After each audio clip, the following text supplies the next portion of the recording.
మనం మహబూబాబాద్ జిల్లా మున్సిపల్ పరిధిలో ప్రస్తుతం మనతో పాటు మాట్లాడేందుకు మాజీ మున్సిపల్ చైర్మన్ ఫరీద్ గారు ఉన్నారు. సార్ నమస్తే సార్. బాగున్నారా సార్? బాగున్నాను సార్. ఇప్పుడు 27వ వార్డుకు సంబంధించింది ప్రజా ఆదరణ మీకు ఎలా లభిస్తుంది సార్? 2020లో 27వ వార్డు మున్సిపల్ ఎన్నికల సందర్భంలో ఎన్నికలలో నేను ఆ ప్రాంతం నుండి పోటీలో నిలబడ్డప్పుడు అక్కడి ప్రాంత ప్రజలు గతంలో నేను 10వ వార్డు మున్సిపల్ కౌన్సిలర్గా నేను చేసినటువంటి అభివృద్ధి కార్యక్రమాలు, సంక్షేమ కార్యక్రమాలు ప్రతి ఇంటికి చేర్చినటువంటి సందర్భంలో ఇంటింటికి నేను వాళ్ళ కుటుంబ సభ్యుడిగా ఉన్నటువంటి ఆ నేపథ్యంలో అందరూ నన్ను ఆదరించి 200 ఓట్ల మెజార్టీతోని 27వ వార్డు ప్రాంత ప్రజలు నన్ను గెలిపించారు. వారి నమ్మకాన్ని వమ్ము చేయకుండా మేము గెలిచిన ఒక నెల రోజుల తర్వాత కరోనా లాక్డౌన్ లాంటి రావడం మీరు అందరు చూశారు. అవును. కానీ ఎక్కడ కూడా కరోనాను ఎదురించి ప్రజలకు అందుబాటులో ఉంటూ వారికి కావాల్సినటువంటి మెడికల్ కిట్లు కావచ్చు, వ్యాక్సిన్లు కావచ్చు, ఇతర నిత్యావసర సరుకులు కావచ్చు, కూరగాయలు కావచ్చు, అవి ఆ సందర్భంలో ఎవరు ఇంట్లో నుండి బయటికి రానిటువంటి సందర్భంలో ఉన్నటువంటి మనం గమనించాం.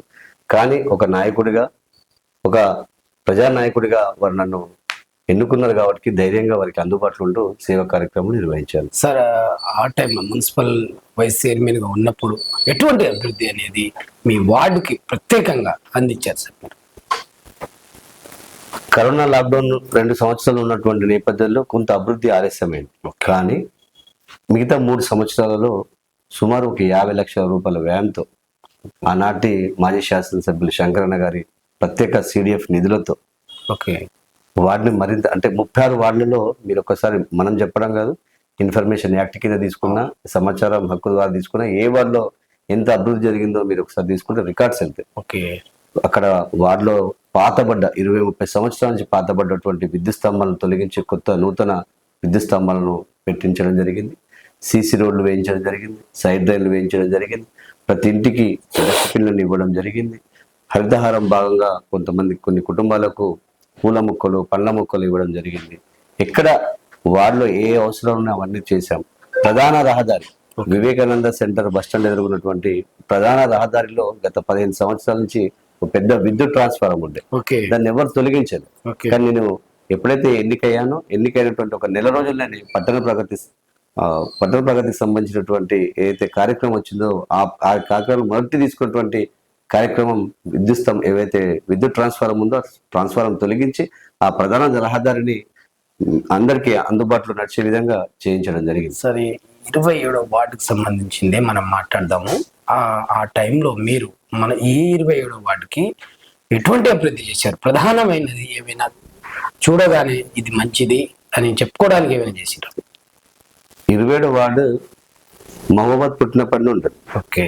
ఆ ప్రాంతం మొత్తం కూడా, అంటే వాళ్ళ మహబూబాబాద్ జిల్లా వ్యాప్తమైంది, హెడ్ క్వార్టర్ ఉన్నది, చాలా కాలనీలు ఉన్నాయి, చాలా ఏరియాస్ వచ్చాయి. కానీ ఈ ప్రాంతం హనుమంతునిగడ్డ, బెస్త బజార్, రజక బజార్, వీటికి సంబంధించినటువంటి కాలనీలన్నీ కూడా గత 100 సంవత్సరాల అంటే చరిత్ర, మహబూబాబాద్ చరిత్రలో ఉంది.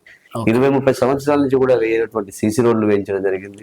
20-30 సంవత్సరాలు పెండింగ్ ఉన్నటువంటి సైడ్ రైళ్లు కట్టించడం జరిగింది. ఇలా చెప్పుకుంటూ పోతే చాలా అభివృద్ధి కార్యక్రమాలు చేశారు. సార్, ప్రధానంగా ఇప్పుడు ఉన్న పాత పరిచయాలు ఇవి అన్ని కలిసి వచ్చే విషయం కనిపిస్తుందా అనేది మీ ఆత్మవిశ్వాసానికి తెలిసే ఉంటుంది.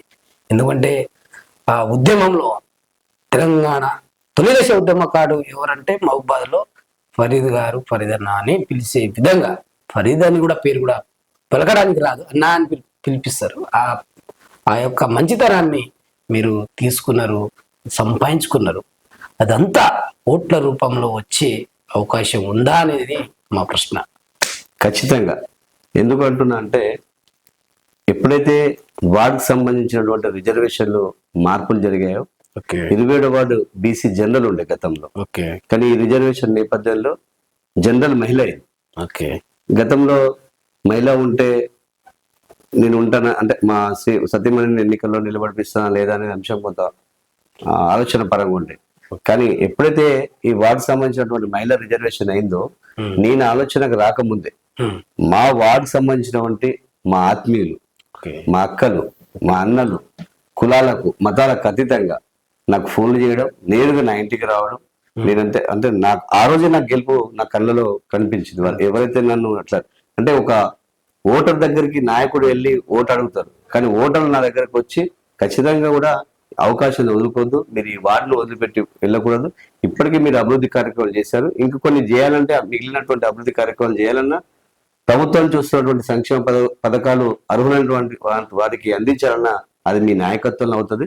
మీ సతీమణి గారిని నిలబెట్టండి, మేము సహకరిస్తామని వాళ్ళు అప్పీల్ చేయడం అది చాలా సంతోషంగా అనిపించింది. వారి మాటకు కట్టుబడి ఇవాళ మా సతీమణి గారిని ఎన్నికల బరిలో నిలబడించిన. గతంలో 200 మెజార్టీ వస్తే ఈ దఫా 400+ మెజార్టీతో గెలవబోతున్నది నాకు అది అర్థమవుతుంది. మార్కెట్ మొత్తం కూడా మా ప్రభుత్వంలో గత 2.5 సంవత్సరాల క్రితమే కేటీఆర్ గారి ద్వారా కట్టించి ప్రారంభించడానికి శంకుస్థాపన చేశాం. డబుల్ బెడ్రూమ్ పేదలకు ఇచ్చినాం, బీసీ బంధులు ఇచ్చాం.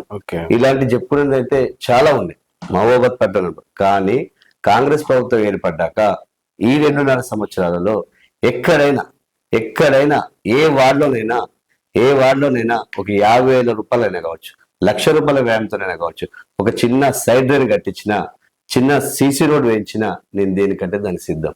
కేవలం కాంగ్రెస్ పార్టీకి సంబంధించినటువంటి నాయకులు ప్రజలను మభ్యపెట్టడానికి ఎన్నికల షెడ్యూల్ వస్తే శంకుస్థాపనలు, ఎన్నికల షెడ్యూల్ వస్తే పేదలకు చీరల పంపిణీ, ఎన్నికల షెడ్యూల్ వస్తే ప్రజల మధ్యకు. కానీ 2.5 సంవత్సరాల్లో ఏ కాంగ్రెస్ పార్టీ నాయకులు అభివృద్ధి కార్యక్రమం చేయలేదు, సంక్షేమ పథకాలు ఇవ్వలేదు, ప్రజలలో మమేకం కాలేదు. అదే మా బలం. మేము చేసినటువంటి అభివృద్ధి కార్యక్రమాలు ఏముదైనా ప్రజలు గమనిస్తున్నారు. ఈ 2.5 సంవత్సరాల్లో కాంగ్రెస్ చేసినటువంటి ఎటువంటి అభివృద్ధి చేశారో ప్రజలు గమనిస్తున్నారు. ఆ గమనించే రేపు రాబోయే ఎన్నికల్లో ఓట్లు బీఆర్ఎస్ వైపు మొగ్గు చెప్తారని ఆశిస్తున్నాం. ఎందుకు అరే మా అమ్మ వృద్ధాపంలో ఉన్నటువంటి కేసీఆర్ ఇస్తాను కానీ ఈ కాంగ్రెస్ ప్రభుత్వం మాకు కూడా ఇస్తారు కదా అని ఆశించింది. కానీ ఆ ఆశించి కాంగ్రెస్ ప్రభుత్వానికి ఓట్లు ఇస్తే ఇవాళ వాళ్ళకు అర్థమైంది ఎంత మోసం చేసి ఇవాళ కాంగ్రెస్ ప్రభుత్వం గతంలో ఓట్లు ఇచ్చారు. రండి ఇవాళ ఎన్నికల్లో మేము చూసుకుంటామని ప్రజలు సిద్ధంగా. సార్ మన మున్సిపల్ ఎన్నికలకు వచ్చేస్తాం. సరిగా చివరికి 27వ వార్డుకి సంబంధించిన దాంట్లో 11వ తారీఖు పోలింగ్ ఉంది.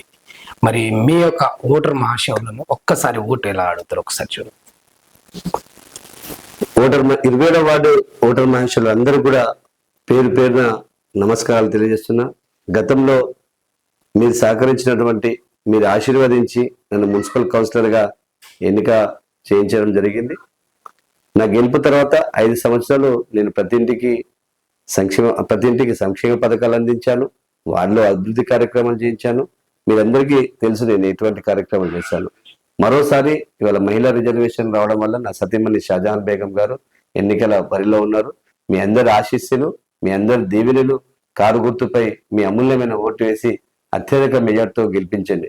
మీ నమ్మకాన్ని ఒమ్ము చేయకుండా మిగిలినటువంటి ఏవైతే సంక్షేమ పథకాలు ఏవైతే రావాల్సి ఉన్నాయో అవి అందిస్తాను. ఏవైతే అభివృద్ధి కార్యక్రమాలు చేసేది ఉందో అవన్నీ కూడా నిర్వర్తిస్తానని మీ అందరికి కూడా తెలియజేసుకుంటాను. సార్ చివరికి ఒక క్వశ్చన్ మర్చిపోయాను. 27వ వార్డులో ఉన్న పేదింటి ఆడబిడ్డలకు మీ సొంత నిధులలో వివాహం అయితే 27వ వార్డు వరకే సొంతంగా ఏమైనా వాళ్లకు భరోసాగా ఏమైనా ఇవ్వగలుగుతారా పెళ్లి రోజు కానుకగా? అది నేను పబ్లిసిటీ చేయదలుచుకోలేదు. ఎందుకంటే ఇవాళ ఏదో ఎన్నికలు ఉన్నాయి కాబట్టి నేను ఇది చేస్తా అది చేస్తా కాదు. ఈ 5-10 సంవత్సరాల్లో ప్రతి పేదింట్లో నా బాధ్యతగా వాళ్ళ కుటుంబ సభ్యుడిగా నేను ఏం చేయాలో అవి చేసుకుంటూ వచ్చా. ఓపెన్ గా చేసుకుంటూ వచ్చా. అది నేను ఈ విధంగా ఎన్నికలు ఉంది కాబట్టి ఈ హామీ ఇస్తా ఆ హామీ ఇస్తా నేను చెప్పలేను. నేను ఖచ్చితంగా ప్రతి ఇంటికి నేను భరోసా అడుగుతున్నా. నేను ఏమంటున్నా అంటే ఒక 5,000 ఇస్తా, 3,000 ఇస్తా, 2,000 ఇస్తా నేను చెప్పొచ్చు. కానీ అక్కడ సిచ్యువేషన్ బట్టి ఆ పేదింటి వాళ్ళకు నేను ఇస్తాను 5,000 సరిపోకపోవచ్చు. వాళ్ళ సందర్భం వస్తే 10,000 అవసరం ఉంటుంది కావచ్చు. చేస్తే ఆ సందర్భం వస్తే భగవంతుడు నాకు సహకరిస్తే ఖచ్చితంగా 10,000 చేస్తాము. ఇంకా వాళ్ళకి ఇంకేమైనా ఇబ్బంది ఉంటే నా సహకారం కాకుండా నా మిత్రుల సహకారం, ఇంకెవరి సహకారం అవసరం, ఇంకా ఏమైనా ఇబ్బంది ఉంటే వాళ్ళకి ఎంత 50,000 అవసరం పడ్డది అనుకోండి, పేద కుటుంబం తినడానికి లేదనుకోండి, ఖచ్చితంగా నా వంతుగా నేను ఇచ్చుకుంటూ నేను చెప్పాను. నా మిత్రులు, నా శ్రేయాభిలాషులు, శంకరన్న లాంటి వారు పెద్దవాళ్ళు ఉన్నారు. అన్న ఇట్లా ఉందంటే తీసుకొచ్చి వాళ్ళకి ఇంకా పెద్ద ఎత్తున చేస్తా కావచ్చు. ఒకటే టార్గెట్ పెట్టుకొని ప్రతి ఇంటికి 5,000 ఇస్తా, 2,000 ఇస్తా అంటే చేతులు దులుపుకోవచ్చు. కానీ నేను అట్లా చేయను. ఆ సందర్భంలో అక్కడ ఉన్నటువంటి సిచ్యువేషన్ తగ్గట్టు వారి కుటుంబ సభ్యులుగా నేను ఏం చేయాలో చేస్తాను. సరే, థ్యాంక్ యూ. ఇష్టమైన రాజకీయ నాయకుడు ఓన్లీ స్టేట్ వరకు, కేసీఆర్ ఇంటర్నేషనల్ ఆడి వరకు పోలేదండి. ఓకే, థ్యాంక్ యూ అండి. మొత్తంగా అయితే పూర్తి స్థాయిలో ఉద్యమంలో అనేక సంవత్సరాల్లో పనిచేసి ప్రతి ఒక్క పేదవాడికి అన్న తమ్ముడు అనే ఒక భావంతో నేను చూస్తూ వాళ్ళు నన్ను చూస్తూ ఇప్పుడు నేను 27వ వార్డు నుంచి పోటీలో ఉన్నాము. అందరూ సహకరించి ఒక్కసారి అవకాశం ఇస్తే మరో 5 ఏళ్ళు మీతో ఉంటానని అన్నగారు చెప్తున్న పరిస్థితి. T9 ప్రతినిధి సీతారాంతో face to face. Thank you sir. Thank you very much.